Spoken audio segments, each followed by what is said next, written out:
All right, guys, so what we're doing here today is using our Pentax K-70 with the Quantaray 100 to 300 f 4.5 to 6.7 lens. So today what we're going to do is we've got all these little ducks and geese and stuff like that. So what we're going to do is go a little birding today. It's probably not actually, they're going to attack me here in a minute. I know, little flying rats pooping everywhere. Little poopers. Look at you, just waiting for me to look away so you can poop, aren't you? Or that, or you're gonna attack. He's staring me down. I'm not really, that guy's staring me down. He's like, look man, we don't go for that around here. You're invading our territory. This is our hood. All right, I get it. I'm with you. All right, so anyway, I was out here yesterday and I shot, and you're gonna see the photos I shot yesterday. And I came back out today because I needed to get some B-roll. And I brought the camera back, and when I was here yesterday, they all scattered. Every time I walked up here, they scattered, jumped in the water. So somebody must have spooked them yesterday before I got here. Now they're all like just standing here because I've got no SD card. Yeah, it'd been too easy to come. I just assumed they'd scattered. I really didn't need more photos. Dude, relax, I'm not after your ladies, all right? Just chill, chill. That dude right there, yeah, I got you, I got you. I see you over there, protecting your little harem.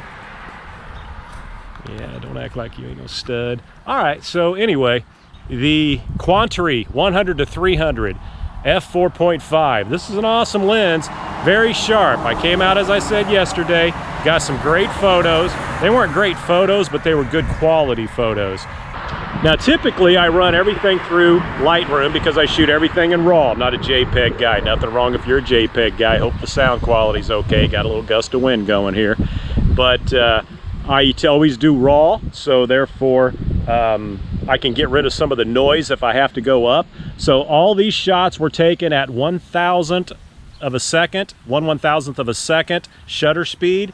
And I was using the minimum aperture, or maximum, which would be 4.5, or in this case, since everything was pretty much swung out to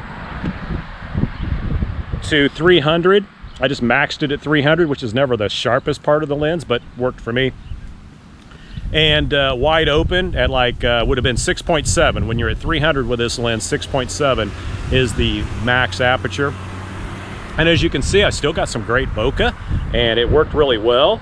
And again, since I put everything through Lightroom, adjust the sharpening and all that, I got some good results out of it. So this dude, man, he's just ready to like book. Look at that. He's got his leg cocked like he's on the, waiting for the starter's gun right there. Dude, watch this. Yeah. Bing, now he's going. Okay, so what's up with you guys just all sitting around here? Oh, look at this dude. What's up with this? You trying to get my back door here? I got you. Don't act like these are a bunch of dumbass birds. They know what they're doing. Yep. Dudes all studding out with their women watching. I got you. I know. Okay, so anyway, guys, we're going to get into this video here. Let me show you what I got. And this is not what I call real birding. This is just like taking a bunch of pictures of a bunch of domestic geese that too damn slow to get out of your way. But if it was a real bird, you'd have a hard time. I think that's where you got to be a pro, you know. You're just pooping right in front of me. Just go. Don't act like, I mean, just have no humility. So anyway, oh man, these are great shots I'm missing here. Don't forget your SD card. I just brought this out for the looks, you know, just to make the video, the intro. It's probably too windy, probably none of this picking up. So okay guys, so here we go. Okay, we need to get back to the video. So here's the video, guys. I hope you enjoy it. Check it out. Let me know what you think. Thoughts and comments below. All right, here we go. Hey guys, how we doing? This video is going to feature the Quantaray 100 to 300 millimeter f 4.5 to 6.7 lens for Pentax mount, and I'm specifically using it for my Pentax K-70, but it'll work on any of the K-series cameras.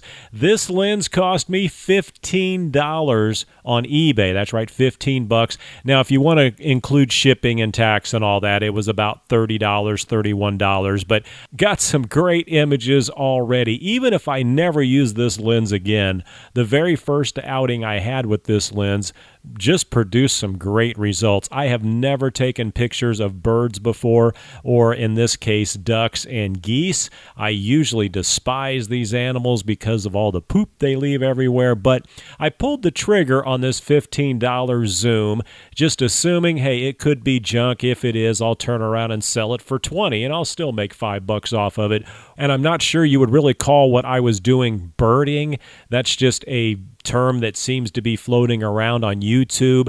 I consider birding to be more when they're taking pictures of exotic birds, small birds. I went for the larger birds, the ducks and the geese, because this is a 100 to 300 millimeter lens that would be equivalent a reach of 450 on a full frame 35 millimeter camera.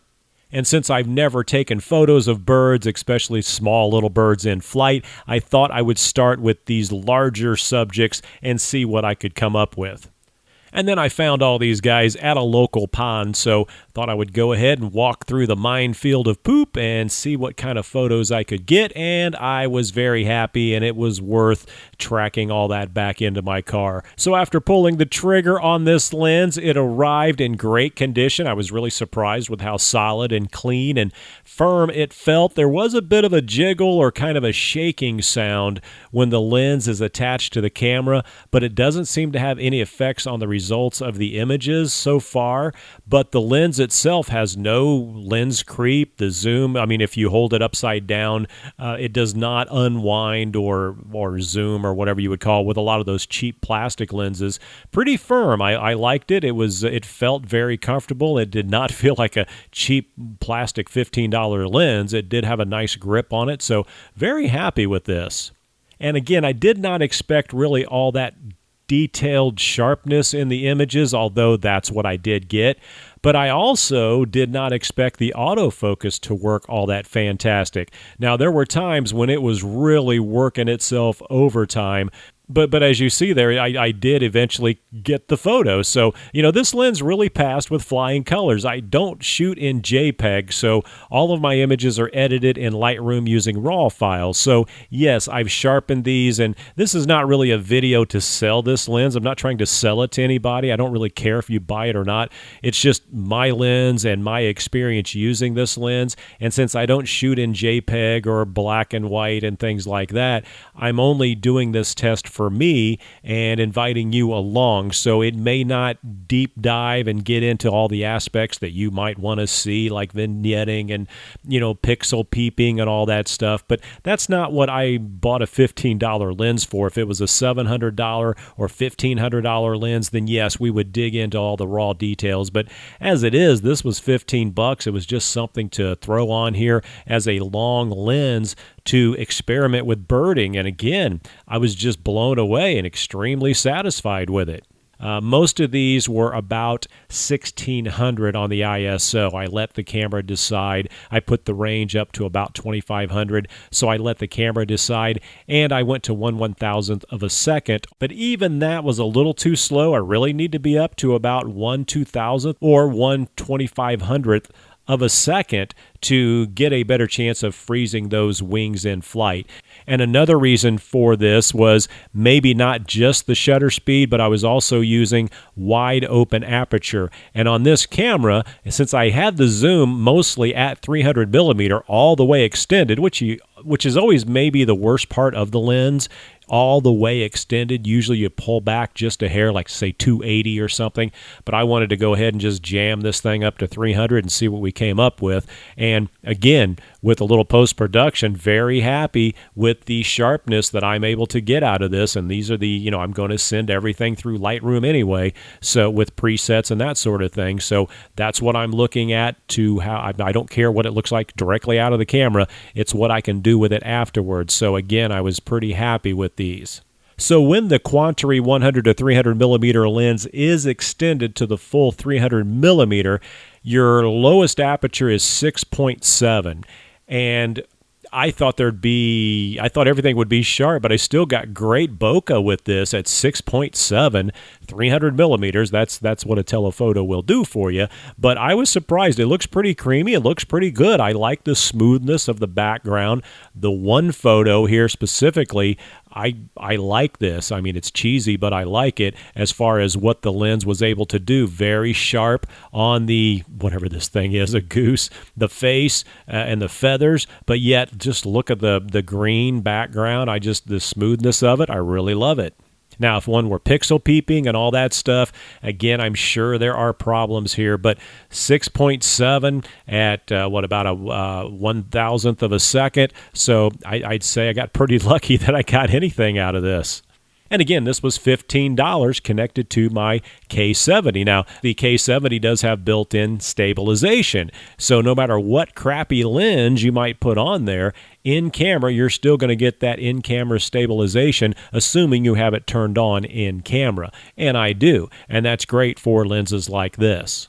But right now, I found this to be a fun outing. If you want to get started in birding, this is probably the best way to do it. But the point of this video was to point out, hey, this lens, you can come up with a great lens at a very low price. And that's another beautiful thing about the Pentax line of cameras, are the lenses that you can get, and just out of nowhere, just a off-brand lens that I had no expectation whatsoever, almost didn't even order it. What's the point?